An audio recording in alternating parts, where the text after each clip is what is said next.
Do I really need to save 15 to 20% in order to retire comfortably? I recently saw this little paragraph here. Fidelity, the largest administrator of 401k plans, pegs that replacement rate at 55 to 80% for workers to be able to maintain their lifestyle in retirement. What's that talking about? When you go to retire, you're not going to need 100% of what you were making before you retire because you won't be paying Social Security tax, you won't be saving for well, retirement. You won't be doing several things. So they peg it at 55 to 80%. And here's what they say in order to have this kind of nest egg buildup of what you need, this is what you would need to do. You would need to save, like I said, to get there, people should save 15% a year from age 25 to 67 in order to reach the kind of nest egg so you could live on 55 to 80% of your uh, income when you were working. And it gets even higher when you wait till age 35 because you have less time. But let's look at this 25 to 67. That's 45 years. So what we want to do is look at somebody age 25, hasn't saved a dime. They're saying you need to save 15% from age 25 to 67. So what we're going to do is go ahead and look at what somebody making $60,000 a year, 15% of that would be $750 a month. So we've set this spreadsheet up to see where you would be and given every different scenario after 42 years. We're going to be looking at the 42-year column here. This is a summary for 1925 where you'd be after 40 years. You have $9.33 million. But that's just 1925 numbers. You can see them going down through here. We're also increasing that by inflation rate, what you're putting in by 3% a year. So this is a balance going down through here. This is a summary. We want to do it for every single year. These are the graphs of each of these individual years. You see how they just taken off. We want to do this for every single year to be fair. Over that 42-year period, he would have put in 738,000, saving 15% of somebody making 60,000 a year. So let's go ahead and update this. Why don't you look at these numbers, folks? Over that 42-year period, which is again, what are we looking at? We're looking at somebody from age 25 to 67, 42 years. Over that 42-year period, I'm going to go ahead and click on that. This shows you the graph for the 1927 numbers. But what do we do on this channel? We use the actual returns for the last 100 years for the S&P 500, which includes even the depression years. As you go down through, you can see we can have good decades or bad decades. This is the number of down years in each of the decades. If we had returns like the 1980s and 1990s, where you only had one down year, or even as recently as the 2010s, one down year, so far we've only had one down year in the decades of the 2020s.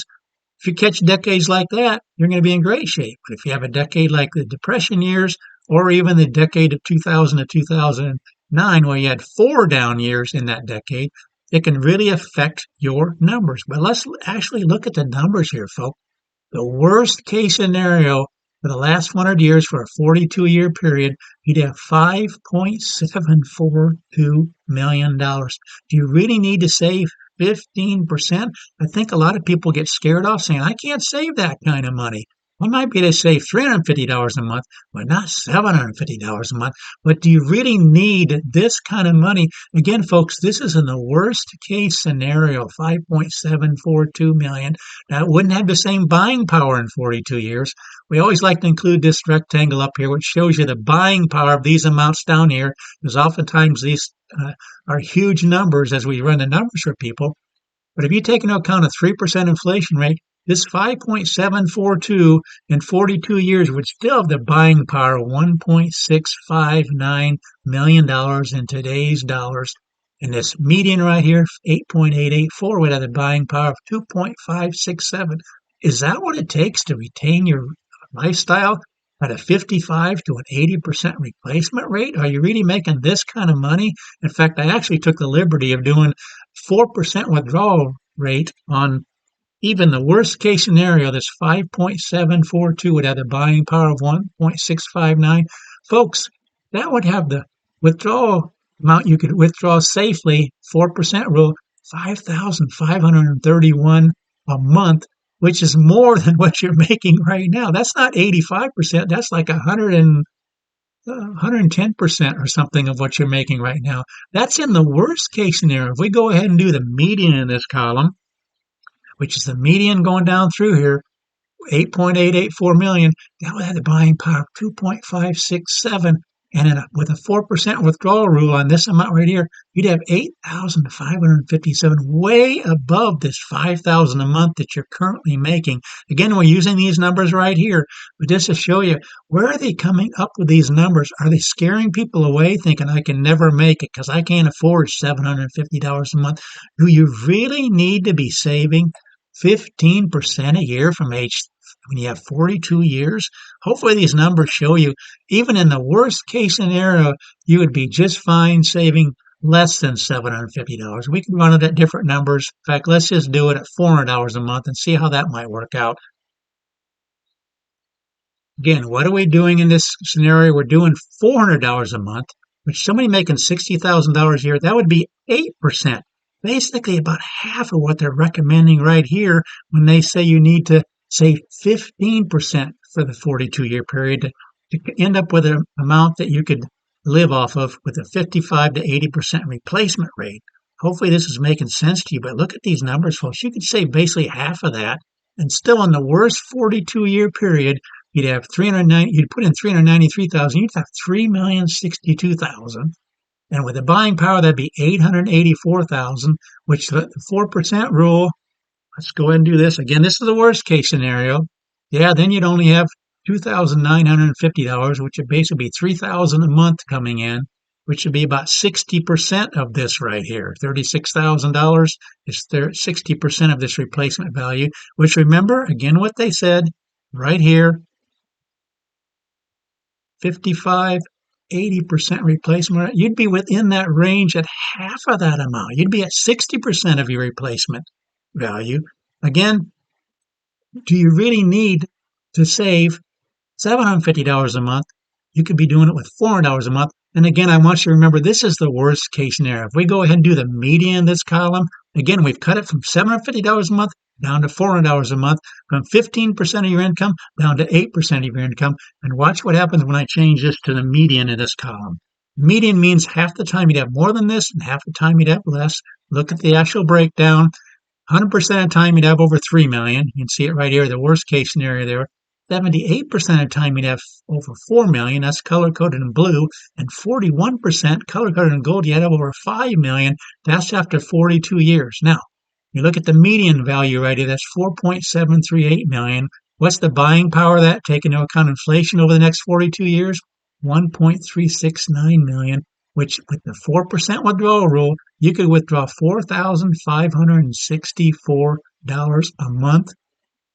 Again, if you're making $60,000 a year, which is what we based all these numbers on, we have to stay relative to all these numbers with this right here, saving 8% of that, not 15%. You would have 4,564 instead of 5,000, which you're currently making. If you're making this, you'd have over 90% replacement value, saving 8%. Hopefully this makes sense to you, but sometimes I see some of these numbers and I go, how are they coming up with these numbers? I agree with this replacement rate. You're probably not going to need 100% of what happens when you retire.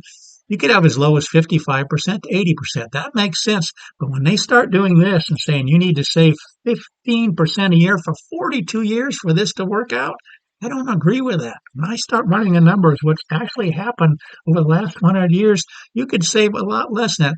My whole point of this video is don't let it panic you when you hear somebody say you got to save 15 to 20%, because you can see right here the numbers, saving basically half of that for somebody making $60,000 a year will be $400 a month.